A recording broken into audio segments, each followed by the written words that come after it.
Bu Moderator, apakah bisa dimulai?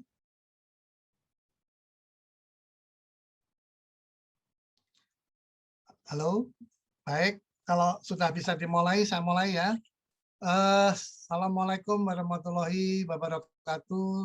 Salam, Om Syatu, Namo Buddhaya. Salam kebajikan bagi kita semua ya. Alhamdulillah hari ini hari yang membahagiakan saya secara pribadi diundang dalam rangka mendengarkan sharing ID atau bertukar pikiran oleh para keynote speaker, pembicara sebelum yang hebat-hebat, dan pembicara hari ini Pak Martani yang sangat inspiratif, adik kelas saya Ketua KP BI di Kanwil Sumut. Baik, kalau bisa ditayangkan, sebetulnya saya sebagai akademisi di pembicaraan yang terakhir ingin mencoba memberikan kontribusi pemikiran saja ya. So what gitu ya, so what itu ya what's next ya. Apa yang kita bicarakan dari pagi sampai hari ini, tentunya kita akan melakukan apa saja. Nah, saya mewakili yang pertama mewakili akademisi. Saya akan cerita nanti dari paradigma ya. Ini paradigma. Nah, stop di sini ya. Ada 3 buku bagus ya. Cara kita melihat, saya barusan kemarin mendatangi acara Pak Jokowi tentang transformasi ekonomi di Bali ya. Peta jalan, roadmap tentang ekonomi kreatif Bali menuju Bali era baru. Saya membayangkan habis ini panitia harus mencari orkestrasi, siapa yang mengorkestrasikan Toba baru gitu ya, selama pandemi sampai konsolidasi sampai pertumbuhan. Siapa yang harus membuat roadmap-nya? Nah, dalam membuat roadmap, saya ingin berkontribusi cara pandang saya sebagai akademisi yang pertama. Yang kedua, cara pandang saya sebagai staf khusus Kementerian Perhubungan, bagaimana berhubungan mensupport pariwisata. Cara pandang yang ketiga, saya sebagai kebetulan baru 2 bulan menjadi komisaris di PT Aviasi dan Pariwisata. Nah, cara pandang itu. Baik. Nah, pendekatan yang ingin saya share sebetulnya triple helix. Ada 5 institusi yang harus kita melakukan apa dengan Danau Toba. Sudah kita bicarakan dari pertama tadi, keynote speech sampai Pak Martani sangat hebat ya. Mulai dari persoalan hospitality menjadi faktor basic ya, modal dasar yang harus diperbaiki. Hospitality ya, keramah tamahan ya, local wisdom, bagaimana mengangkat local wisdom untuk menuju ke world class. Nah, ini tugasnya siapa? Kementerian tugasnya apa? Di sini ada 3 buku yang ingin saya share, adalah paradigma yang harus kita rombak dari hulu dan hilir menyiapkan masyarakat Toba menuju world class. Tapi mulai roadmap-nya dulu, basic-nya. Nah, pemerintah melakukan apa saja? Korporasi yang terkait di situ melakukan apa saja? Komunitas yang terdiri dari university dan beberapa melakukan apa saja? LSM melakukan apa saja? Sampai kepada jurnalisme melakukan apa saja. Coba buatkan satu roadmap, jangka pendek, jangka menengah, jangka panjang. Ya. Kita keroyok, katanya Pak Jokowi, ayo keroyokan. Gitu ya. Keroyokan tidak hanya kelembagaan, korporasi, university, pemerintah, ya, pemerintah daerah, dan seterusnya, komunitas sampai jurnalisme. Baik, nah, satu pendekatan yang ingin saya share adalah lepaskan pemikiran yang bersifat ekstraktif. Ekstraktif itu ekonomi yang hanya mengeksploitasi untuk kepentingan kelompok, kepentingan individu, kepentingan korporasi, kepentingan unit entity, tapi kita harus bicara ekonomi yang lebih demokratik. Tadi Pak Martani sudah bagus sekali menjelaskan kita krisis pandemik, kita krisis ekonomi, kita krisis climate change. Mari kita resettling ya, meresetting paradigma yang sangat sulit dirubah, mindset. Nah, the bottleneck-nya adalah mindset. Oke, lanjut. Nah, kalau kita sudah bicara mindset, kita sepakat bahwa kita tidak boleh lagi membangun Toba secara ekstraktif. Kita harus membangun Toba secara demokratik. Beri opportunity ke banyak pelaku-pelaku di Danau Toba ya. Pelaku pariwisata, pelaku transportasi, pelaku kuliner, pelaku UMKM, pelaku-pelaku yang terkait ya support pariwisata dan seterusnya. Nah, democratic economy adalah mendesain ulang cara pandang kita membangun. Kita bisa lihat pengalaman Bali, kita bisa lihat pengalaman Lombok Mandalika, kita bisa melihat apa itu yang di Labuan Bajo, ya, Manggarai, kita bisa lihat di Borobudur. Nah, saya akan share di Borobudur pengalaman saya. Baik, apa itu ekonomi demokratik ya? Nah, ini cara pandang. Karena Pak Jokowi sudah minta, mari kita hilirisasi, mari kita digital UMKM, mari kita bicara ekonomi hijau. Oke, itu semua kita blended di dalam 5 pelaku pentahelik membangun Labuan Bajo. Pemerintah melalui koordinator ekonomi pariwisata tertinggi, Pak Luhut misalnya. Ekonomi koordinator tertinggi misalnya Pak Erlangga gitu ya. Lalu kementerian lembaga yang terkait di Kementerian Pusat ya, bagaimana dengan provinsi, bagaimana kabupaten, bagaimana kecamatan, bagaimana ke desa, sampai mendesain lokal leadership yang disampaikan Pak independen ya, komisaris ya, tadi ya Pak Warani, untuk belajar kembali lurah-lurah. Itu bagus sekali. Change dari world class, dari local standard menjadi world class standard ya. Kalau kita mau bicara, kirim. Siapa yang mengirim? Dananya dari mana? Nanti kita pikirkan ya. Makanya kita mencoba membuat roadmap. Baik, apa itu ekonomi demokrasi? Kami ingin tawarkan di sini. Satu, bangun komunitas lokalnya ya. Jangan hanya membangun perusahaan-perusahaan besar-besar, tapi komunitasnya tidak terlibat. Ya, ini yang penting. Membangun komunitas misalnya dengan melibatkan, misalnya dalam pengelolaannya, misalnya dengan mensuplai tenaga kerjanya, misalnya juga melestarikan ekologi tanahnya yang dia punya ini, yang dikerjasamakan, melakukan juga pembiayaan yang bersifat hijau ya, yang green atau empathy finance ya. Juga kita juga melihat dengan properti ya, pemilikan yang berbagi.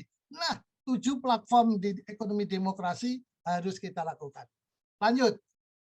Yang pegang PowerPoint silakan lanjut. Nah, kalau kita sudah melihat paradigma, kita sepakat ekstraktif menuju demokratik, mari kita coba terapkan gitu ya. Terapkan seperti yang dikerjakan di Bali ini. Membangun dengan local wisdom ya, adat. Tadi ada formal, ada informal yang harus kita bangun. Formal, informal, tapi butuh orkestrasinya siapa? Kalau di desa ya lurah, tokoh desa. Kalau di kecamatan siapa? Kalau di kabupaten siapa? Kalau di provinsi siapa? Kalau di pemerintah pusat siapa? Nah, orkestrasi ini harus melakukan kolaborasi dan koordinasi. Sudah dimulai dengan membuat roadmap. Ya, mau dibawa kemana Toba, jangka pendek, jangka menengah, jangka panjang. Nah, ini harus kita sepakat dengan melihat dari kecil dulu ya. Trickle up ya, tidak ada trickle down tapi trickle up. Baik, lanjut. Kemudian di PSP tadi yang dikatakan para pembicara, memang ekonomi hijau Pak Jokowi ya. Kita 7 pilar tadi kan ekonomi demokrasi ya. Komunitasnya dibangun, inklusinya diciptakan, pilar kekayaan komunitasnya diberdayakan, kemudian tenaga kerja menjadi pokok untuk dilatih SDM ya. Kelima, pembiayaannya harus ethical ya, hijau. Ekologinya juga harus diberdayakan, tidak aja. Merubah mindset masyarakat lokal yang dulu mengotori Danau Toba sekarang harus membersihkan Danau Toba ya. Saya ingat di Vietnam ya. Orang Vietnam dengan danau-danau mereka sangat takut karena apa? Di situ dikasih trust ya, trustworthiness bahwa kura-kura sebagai tokoh nenek yang dituakan, yang dihormati untuk tidak dikotori, sehingga orang tidak akan mengotori danau-danau di beberapa kota di Vietnam ya. Nah, ini ibaratnya apa? Local wisdom ya, harus dikembangkan, dipelihara untuk menjadi bagian enforcement ya. Yang tadi 7 atau 10 kabupaten punya local wisdom ya, yang perlunya kita perbaiki. Kemudian ciptakan lokal leader, lokal desa. Ingat, di Bali ada desa sukses, ada petani keren, petani digital. Ingat, di Jogja ada lurah Melageran. Seorang lurah menjadi desa wisata terbaik di Indonesia, yang terbaik di dunia ya, Melageran. Kirim. wakil-wakil dari 10 kabupaten mengelilingi Danau Toba untuk belajar di Desa Ngelageran Yogyakarta, Gunung Kidul. Barusan di award dengan Desa Wisata Dunia. Mereka bisa bekerja sama. Intinya ada 3. Local leader, local trustworthiness, local digital. Ya. 3 ini itu harus diciptakan bagaimana desa-desa yang punya wisata, punya kriya, punya tadi ada ulos, punya ciptakan. Kita belum bisa melihat kalau orang pergi ke Danau Toba, cendrawasih yang premium apa, ya? Yang apa itu souvenir ya. Ini harus dikurasi-kurasi. Tadi Ibu Bupati bagus sekali ya mengkurasi ya, baik yang ada yang tradisional maupun yang mesin. Bagaimana mereka menciptakan kerjasama, partnership. Pokoknya 7 pilar ini harus diterapkan dalam proses pembangunan, diterapkan di wilayah Danau Toba. Nah, kalau itu dilakukan, insya Allah kita akan melakukan roadmap yang makin lama makin baik. Apalagi sekarang ada banyak sekali sport tourism ya, seperti Mandalika. Ya, ada sport tourism. Mungkin Danau Toba nanti sport tourismnya apa? Selain ada G20 meeting, selain ada international meeting apapun yang Danau Toba, tapi harus connect dengan budaya-budaya lokal, formal informal ya, yang masuk dalam apa yang kita sebut dengan roadmap. Baik, lanjut. Pilar berikutnya adalah yang ke-5 dan 6. Silakan PowerPoint bisa dijalankan. Nah, ini keberlanjutan ya, pemilikan dan ethical finance, green finance. Tentunya BI sudah melakukan ini semua ya, bank-bank himbara sudah mulai. Bagaimana pilar ethical finance ini diberikan kepada kepentingan masyarakatnya.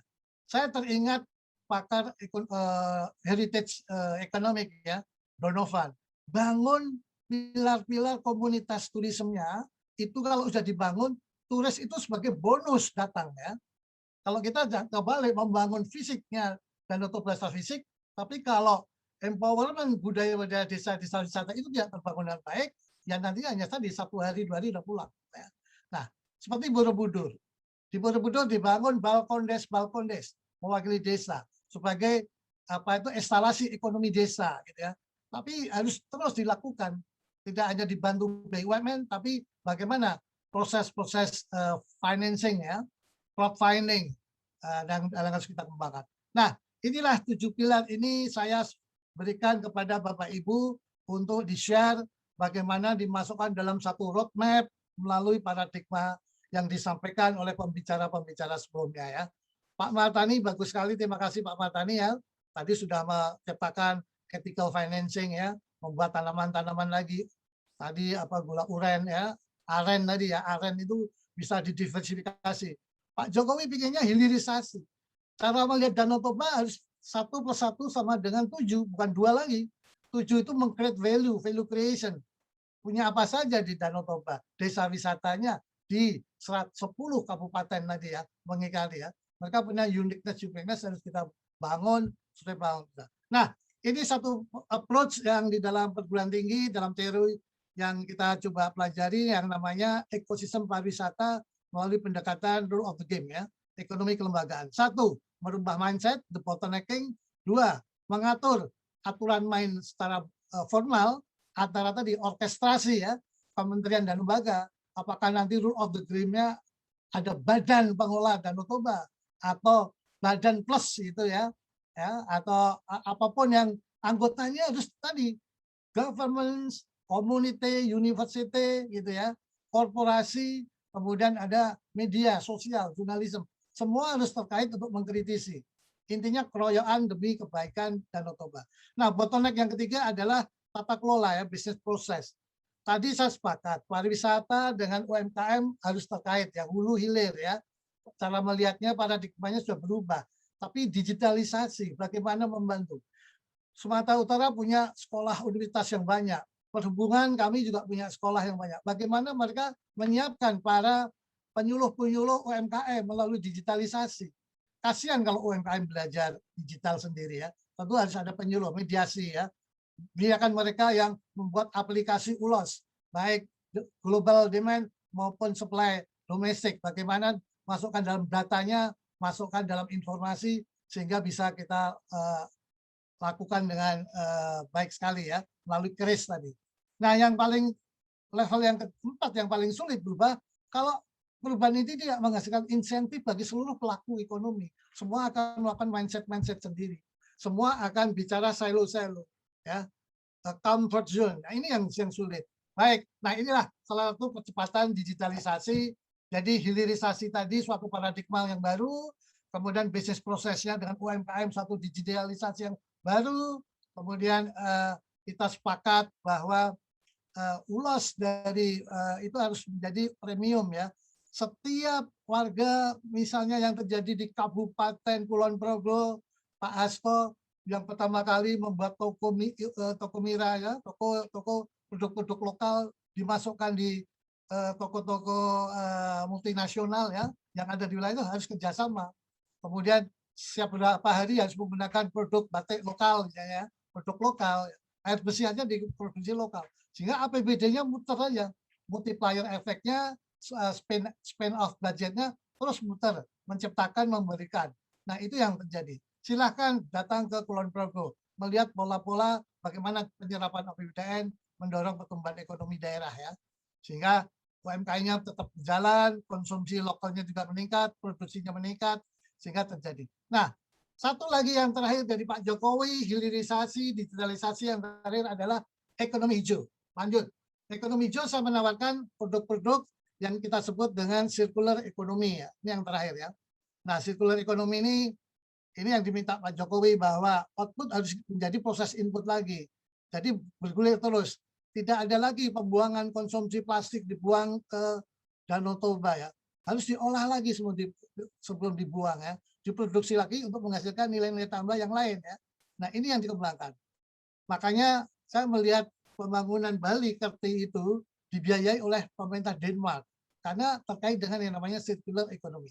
Negara Eropa, Denmark, Norwegia dan lain adalah negara-negara yang saling support pada funding untuk pembiayaan ekonomi hijau.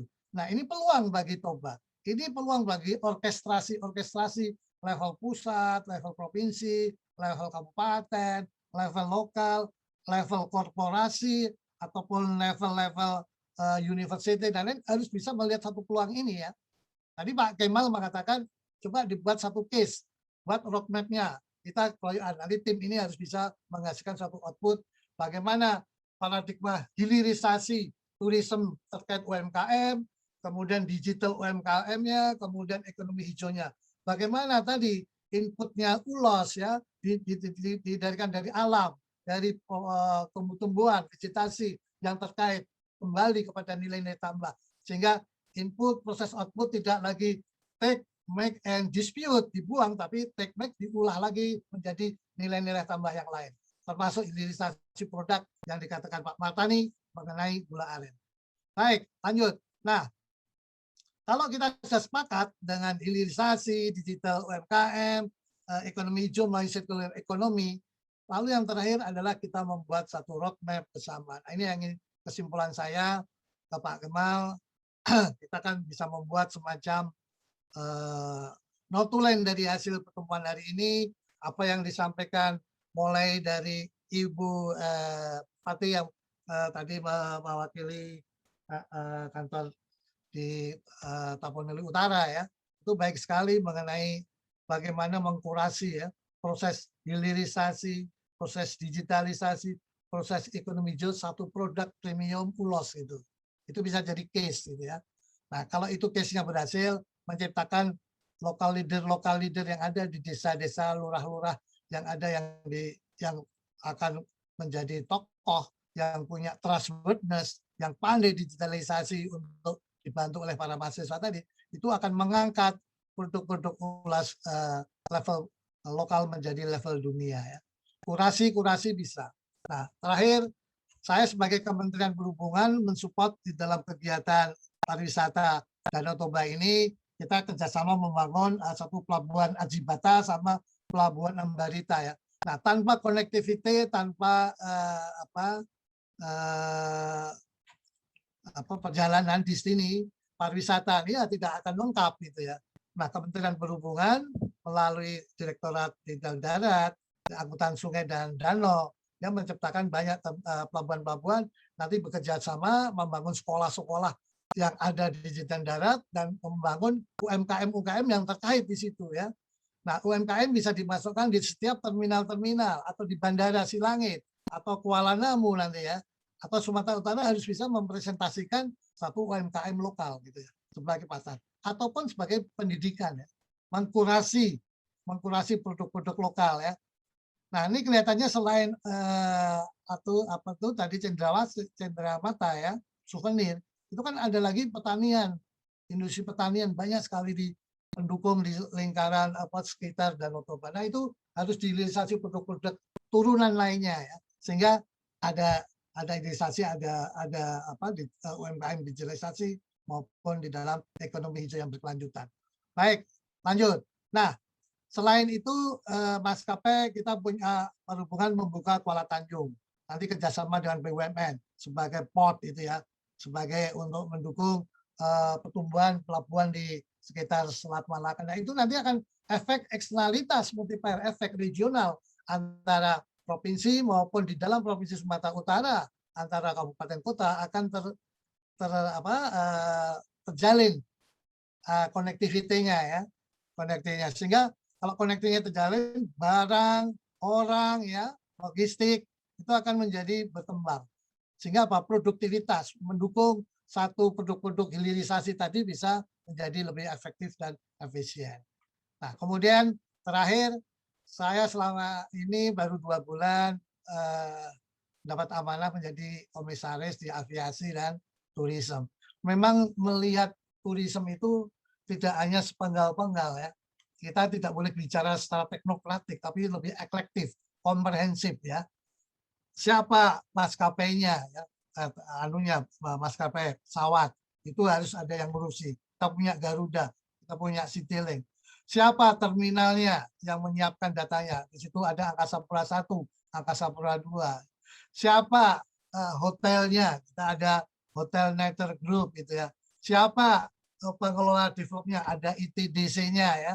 ITDC, Indonesia Traffic Development Center. Siapa kawasan yang ingin kita ada kawasan TBC, Taman Wisata Borobudur. Nah, itu yang sudah di-create, ya, sudah dikembangkan. Ekosistem ini harus dijaga. Yang penting destiny harus dipastikan, turis itu bisa mendapat cerita, experience baik, hospitality jadi baik, semua akan mendatangkan perjalanan berulang-ulang. Nah, oleh karena itu, terima kasih buat panitia. Mudah-mudahan acara hari ini bisa membuatkan suatu peta jalan, Pak. Peta jalan kita mesti kolaborasi, nggak boleh silo-silo, nggak boleh antar kabupaten dan kota beda konteksnya. Kenapa tidak kerjasama ya? Nggak usah semua membangun barang yang sama. Ini punya apa, sana punya apa, kolaborasi joint cost ya, yang disebut dengan economy of scope. Economy of scope dijalankan, kita akan spesialisasi pada produk-produk, ada cost komunitaritas, biaya yang bisa dibagi atau alat-alat yang bisa di-share ya, tanpa. Itulah gunanya holding ya. Angkasa Pura I, Angkasa Pura II juga dijadikan itu, cuma holding. Supaya apa? Kapitalisasinya makin baik, skala ekonominya makin efisien, joint cost-nya bisa berjalan, ya maksimisasi hasil. Itu juga harus dilakukan oleh kementerian dan lembaga, level vertikal, level horizontal. Korporasi juga melakukan hal yang sama, BUMN misalnya. Kemudian pelaku-pelaku yang lain ya, UMKM dan seterusnya. Nah, inilah yang harus kita garap dalam kerangka new paradigm membangun Toba baru yang lebih produktif, berkelanjutan, dan membuat sejahtera. Silahkan tagline-nya dibuat, itulah action plan yang kami tawarkan. Terima kasih. Kalau tadi Pak Siregar, saya senang sekali Pak, Bapak ngomongnya to the point, tapi apa yang disampaikan Bapak itu ada di paradigma saya, ada di dalam proses hilirisasi, ada di dalam proses digitalisasi tadi, kemudian ada dalam proses ekonomi keberlanjutan ya. Kita nggak mau lagi. 30 tahun yang lalu saya mendapat panggilan dari Pak Manan, mantan polisi Kapolda juga sebagai kepala pariwisata provinsi. Saya datang ke Toba 30 tahun lalu. Saya lihat turis dari Belanda, Jerman masih banyak. Mereka pada duduk-duduk baca buku selesai mereka berenang ke tengah balik lagi, menikmati. Nah, kita harus bisa menghijaukan kembali Toba ya, untuk menjadi new paradigm bahwa itulah produk-produk berkelanjutan di masa depan. Terima kasih, kami sampaikan kembalikan kepada moderator. Assalamualaikum warahmatullahi wabarakatuh.